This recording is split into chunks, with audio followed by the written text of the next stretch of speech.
Hello, xin chào các bạn đã quay trở lại với kênh YouTube Review 5 phút. Ở cuối tập trước, sau khi cùng công chúa Thương Nguyệt trải qua đêm tân hôn nồng thắm, chờ cho nàng chìm vào giấc ngủ sâu, Vân Triệt lại lặng lẽ rời phòng đi tìm người trong mộng Tiêu Linh Tịch tại Lãm Nguyệt Cung. Dưới ánh trăng rằm bên hồ sen tĩnh lặng, Linh Tịch đang ngồi đón gió đêm với vô vàn nỗi niềm bối rối. Thấy Vân Triệt xuất hiện, nàng vừa thẹn vừa bất ngờ trách khéo hắn, sao lại bỏ rơi tân nương. Nhưng đáp lại, Vân Triệt chỉ mỉm cười rồi nhẹ nhàng ôm trọn bờ vai nhỏ bé của nàng. Ký ức 3 năm trước bất giác tràn về. Năm xưa, khi Vân Triệt cưới Hạo Khuynh Nguyệt, cả hai cũng từng trốn ra sau núi tựa vào nhau suốt đêm như thế. Nhưng giờ đây, Tiêu Linh Tịch lại khẽ thở dài, nàng tâm sự rằng cảm xúc bây giờ đã hoàn toàn thay đổi. Khi xưa, nàng lo sợ Hạo Khuynh Nguyệt, đệ nhất thiên tài Lưu Vân Thành, sẽ coi thường một Vân Triệt tàn phế, lo mình không đủ sức che chở cho hắn. Còn nay, Thương Nguyệt là công chúa tôn quý, xinh đẹp lại hiền thục, nhìn phụ thân vui mừng đến mức say khướt, nàng cũng mừng cho Vân Triệt. Tuy nhiên, sâu thẳm trong lòng, Linh Tịch lại trào dâng nỗi tự ti, nàng nhớ thời thơ ấu khi thế giới chỉ có hai người. Giờ đây, hắn đã thành cường giả cái thế, sánh vai cùng các mỹ nhân tuyệt sắc nhất thiên hạ, còn nàng chỉ là cô gái bình thường, sợ sẽ trở thành gánh nặng níu chân hắn. Xúc động trước nỗi lòng của tiểu cô, Vân Triệt đưa tay chạm môi nàng và khẳng định, trong lòng hắn, Tiêu Linh Tịch luôn là người quan trọng nhất, không ai có thể thay thế. Hắn còn nhắc lại lời thề năm xưa, nếu nàng không phải là tiểu cô của ta nhất định sẽ cưới nàng. Đáng chú ý là giờ đây, khi thân thế sáng tỏ, biết rõ cả hai không có quan hệ huyết thống, câu nói ấy lập tức khiến tim Linh Tịch đập loạn nhịp. Quá đỗi thẹn thùng, nàng vội đẩy ngã Vân Triệt xuống đất rồi đuổi hắn về phòng với Thương Nguyệt. Nhưng ngay khi bóng dáng hắn vừa khuất, Tiêu Linh Tịch lại ôm mặt cười khúc khích dưới ánh trăng với niềm hạnh phúc tràn ngập. Sáng sớm hôm sau khi được Thương Nguyệt dịu dàng hầu hạ thay y phục, hai vợ chồng cùng vào thỉnh an hoàng đế Thương Vạn Hạc. Vừa thấy con rể, hoàng đế đã lo sốt bó nhắc lại việc Vân Triệt lỡ tay vả mặt sứ giả Phượng Hoàng Thần Tông ngay ngày cưới. Nên biết rằng Thần Tông là thế lực khổng lồ tiệm cận cấp thánh địa, sở hữu vô số cường giả bá hoàng cảnh, sức mạnh đè bẹp cả tứ đại tông môn Thường Phong cộng lại. Thế nhưng Vân Triệt lại cực kỳ bình tĩnh phân tích, Thần Tông ngắn hạn sẽ không rảnh tay trả thù vì đang dồn toàn lực chuẩn bị cho thất quốc bài vị chiến và sự xuất hiện của thái cổ huyền thuyền, chiếc chiến thuyền khổng lồ ngang ngửa hoàng thành, 300 năm mới xuất hiện trôi nổi nửa năm rồi biến mất.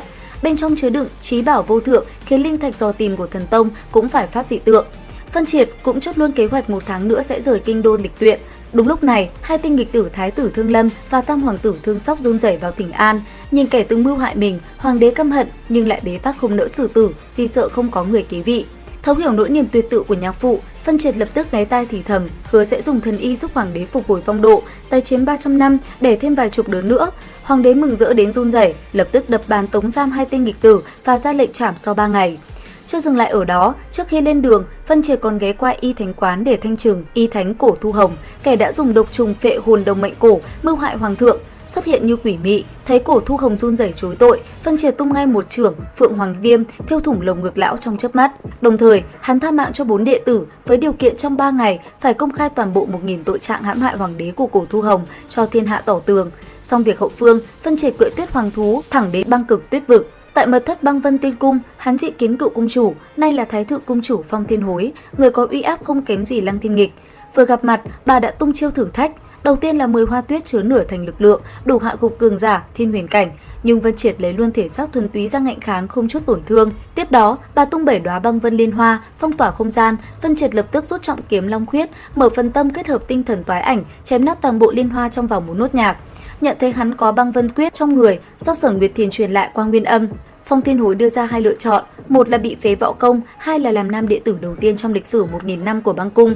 Vân Triệt nhận lời luôn và hưởng chọn các quyền lợi vô tiền khoáng hậu, không chỉ tự do ra vào, tu luyện thần công tối thượng, bao gồm băng di thần công, mà còn được xài tài nguyên chùa, ra vào cấm địa và không cần bái sư vì tư chất quá cao. Đổi lại, hắn chỉ cần không làm điều ác và dốc lực cứu tông môn khi gặp nạn. Chưa hết, Phong Thiên Hối còn cảnh báo Vân Triệt tuyệt đối không gia nhập Thiên Uy kiếm vực và hé lộ góc khuất lịch sử 1000 năm trước. Vĩnh Dạ Vương tộc nắm giữ Thiên Tội Thần Kiếm, thanh quân huyền kiếm duy nhất đại lục.